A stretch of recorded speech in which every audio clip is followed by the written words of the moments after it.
Pour la première fois dans l'histoire, des gens et des machines travaillent ensemble à la réalisation d'un rêve. Une force solidarisante ne connaissant aucune frontière géographique, sans souci de race, croyance ou couleur. Une nouvelle ère dans laquelle la communication unit les gens. C'est l'arrivée du net. Vous voulez savoir comment ça marche? Cliquez ici pour commencer votre voyage dans Internet. Que s'est-il passé exactement lorsque vous avez cliqué sur ce lien?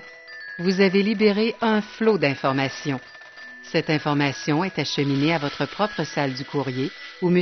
IP la place dans des paquets qu'il étiquette et qu'il envoie à leur destinataire. Chaque paquet ne doit pas dépasser certaines dimensions. La salle du courrier doit décider comment diviser l'information et comment l'empacter.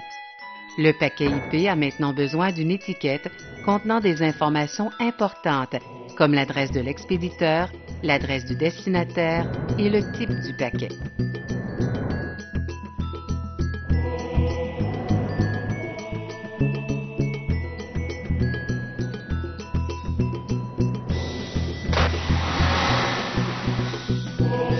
Comme ce paquet particulier s'en va dans Internet, il lui faut aussi l'adresse d'un serveur mandataire qui a un rôle spécial que nous verrons plus tard. Le paquet est maintenant envoyé sur votre réseau local. Ce réseau est utilisé pour connecter tous les ordinateurs, routeurs, imprimantes et autres machines du réseau local et permettre un échange d'informations au sein des murs physiques de l'immeuble.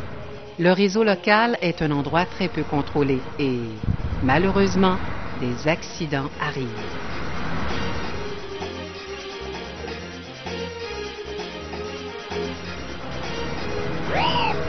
L'autoroute du réseau local est pleine de toutes sortes d'informations. On y trouve les paquets IP, les paquets Novel, les paquets AppleTalk. Ils se déplacent à contresens comme d'habitude. Le routeur local lit l'adresse sur l'étiquette et, au besoin, transfère le paquet sur un autre réseau. Ah, le routeur! Un symbole de contrôle dans un monde apparemment désorganisé. Oh, sorry about that. Let's go this one here, this one here. This one goes here, this one goes here. I don't like this one. Let's go this one. Let's go here. A little one goes left. Let's go this one here. Another channel here. Let's put that one here. Tiens, le voilà. Systématique, indifférent, méthodique, conservateur et parfois pas tout à fait à la hauteur. Mais en général, il ne se trompe pas.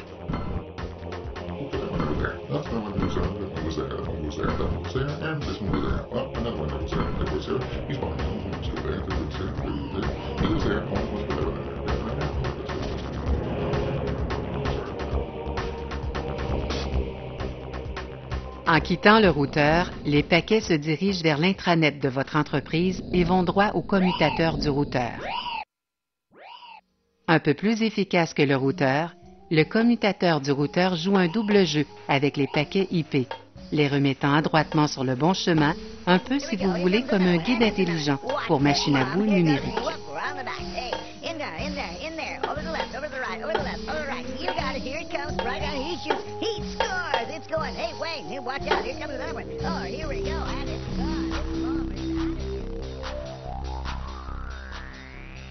Lorsque les paquets arrivent à destination, ils sont ramassés par l'interface du réseau, prêts à être acheminés au niveau supérieur, c'est-à-dire chez le mandataire.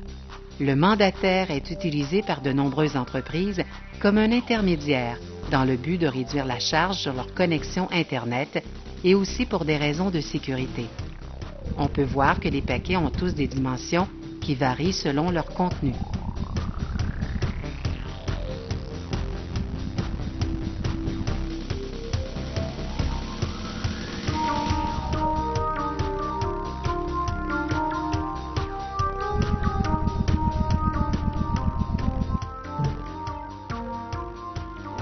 Le mandataire ouvre le paquet et il cherche l'adresse web ou URL. Si l'adresse est acceptée, le paquet poursuit sa route vers Internet.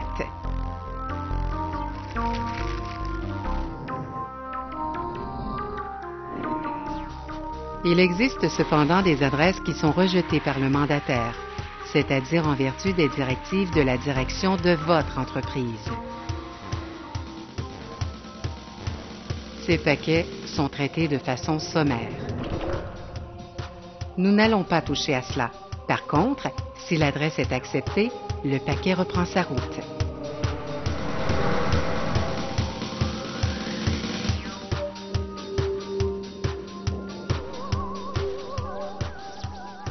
Puis on trouve le coupe-feu. Le coupe-feu d'une société sert à deux choses. Il empêche certains éléments malveillants de passer d'Internet à l'intranet. Il peut aussi empêcher que des informations confidentielles de la société ne soient envoyées dans Internet. Ayant traversé le coupe-feu, le paquet est repris en charge par le routeur qui le place sur une route beaucoup plus étroite, appelée aussi bande passante. Il est évident que cette route n'est pas assez large pour contenir tous les paquets. Et vous devez vous demander ce qui arrive aux paquets qui ne tiennent pas la route. Eh bien, si M. IP ne reçoit pas la confirmation qu'un paquet a été reçu dans les délais requis, il en envoie tout simplement une copie. Nous sommes maintenant prêts à pénétrer dans le monde d'Internet, une toile de réseau interconnecté qui couvre l'ensemble de notre globe. C'est ici que les routeurs et les commutateurs établissent les liens qui relient ces réseaux. Le net est un environnement très différent de celui que vous trouvez entre les murs protégés de votre réseau local. Ici, c'est le Wild West. Beaucoup d'espace, beaucoup d'occasions, beaucoup de choses à explorer et d'endroits où aller. Grâce à très peu de contrôle et de règles à observer, des idées nouvelles trouvent rapidement un sol fertile dans lequel elles peuvent développer leurs possibilités. Mais cette liberté n'est pas sans danger. On ne sait jamais quand on va se trouver face à face avec l'effroyable sondeur de la mort. Une version spéciale d'un sondeur normal qu'un imbécile a conçu pour mettre la pagaille chez des autres qui ne se méfient pas. Nos paquets voyagent en empruntant divers moyens de transport comme les satellites, les lignes téléphoniques, les transmissions sans fil et même les câbles transocéaniques. Ils ne prennent pas toujours le chemin le plus rapide ou le plus court, mais ils arrivent éventuellement à destination. Enfin, presque tout le temps. C'est pourquoi Internet veut aussi dire prendre son mal en patience. Mais lorsque tout va bien, alors on peut faire 5 fois le tour du monde le temps de le dire, littéralement.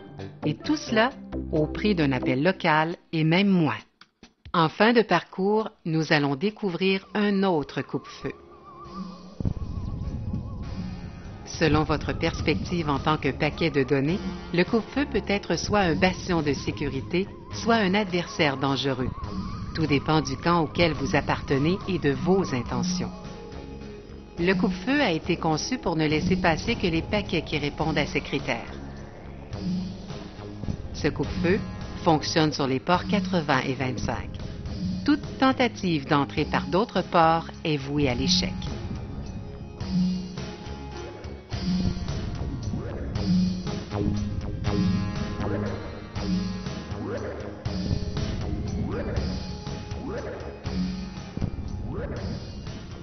Le port 25 est utilisé pour les paquets de courriel, alors que le port 80 sert d'entrée aux paquets provenant d'Internet et se dirigeant vers le serveur web. À l'intérieur du coupe-feu, les paquets sont inspectés plus attentivement. Certains paquets passent vite à la douane, pendant que d'autres ont l'air un peu plus douteux. L'officier du coupe-feu ne se laisse pas tromper facilement, comme lorsque ce paquet sondeur de la mort essaie de se faire passer pour un paquet sondeur normal. It's okay, go on. It's okay. No problem. Have a nice day. Be out of here. Bye. Pour tous les paquets qui ont eu la chance de survivre jusque-là, le voyage touche à sa fin. Il ne leur reste plus qu'à s'aligner sur l'interface pour se voir transportés dans le serveur web. De nos jours, un serveur web peut fonctionner sur divers appareils, allant de l'ordinateur central à une webcam, en passant bien sûr par l'ordinateur de bureau. Et pourquoi pas votre réfrigérateur? Bien configuré, il pourra vous dire si vous avez les ingrédients nécessaires pour faire un poulet chasseur ou si vous devez aller les acheter. Rappelez-vous qu'avec l'arrivée du net, presque tout devient possible. Un par un, les paquets sont reçus, ouverts et déballés. L'information qu'il contenait, c'est-à-dire votre requête d'information, est envoyée à l'application du serveur web.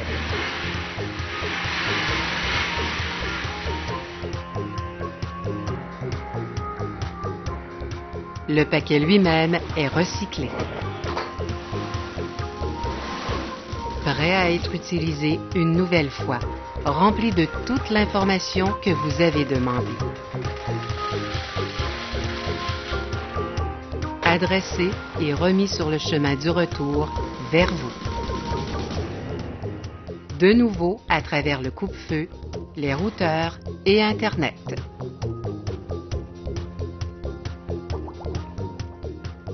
De retour au travers du coupe-feu de votre entreprise. Sur votre interface. Prêt à fournir à votre navigateur web l'information que vous avez demandée, c'est-à-dire ce film.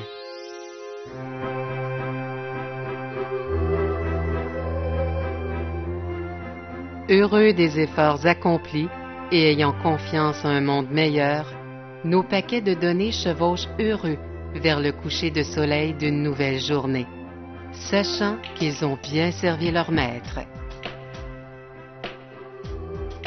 N'est-ce pas là un bel épilogue?